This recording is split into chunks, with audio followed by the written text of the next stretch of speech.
Today we're going to be discussing IGF-1 LR3. That stands for Insulin Growth Factor 1 Long-Arginine 3. It's the most anabolic hormone produced in the human body.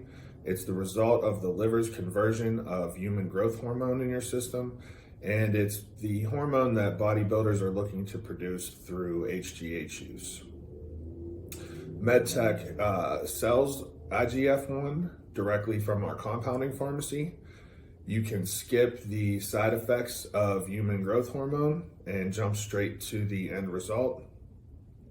It also begins to work within a period of about a week or two, whereas you would need to use HGH for about 6 months to begin to see any of the effects. Typically, IGF-1 is taken either first thing in the morning, about 30 minutes prior to your first meal, or directly following your workout. So you need to consider what time of day you work out and your typical eating routines. One of the most important factors when you're using IGF-1 is your diet. So aside from your training, you're going to want to pay careful consideration to the timing that you ingest certain foods.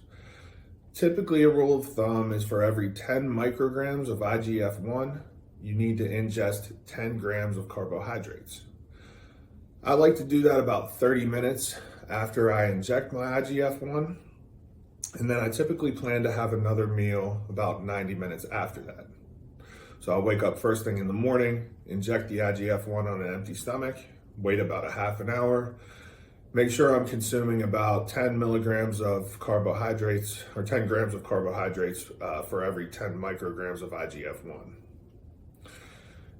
Having food close at hand is also going to be important when using IGF-1, as it does have some insulin-like properties. I would never recommend using IGF-1 if you plan to be in any sort of caloric deficit. And I would try to always make sure that I have food close at hand, as there is a little bit of a tendency to go hypoglycemic at times. It's been my experience that I need to loosen my diet occasionally and maybe have an extra cheat meal or two a week. It tends to not be a big deal because nutrient partitioning, nutrient shuttling, and thermogenesis are all going to be increased. IGF-1 can be used in conjunction with CJC 1295, ipamorelin, or really any GHRP. If you have any questions about IGF-1 or growth hormone secretagogues in general, please text our communication line or give our office a call. Thanks.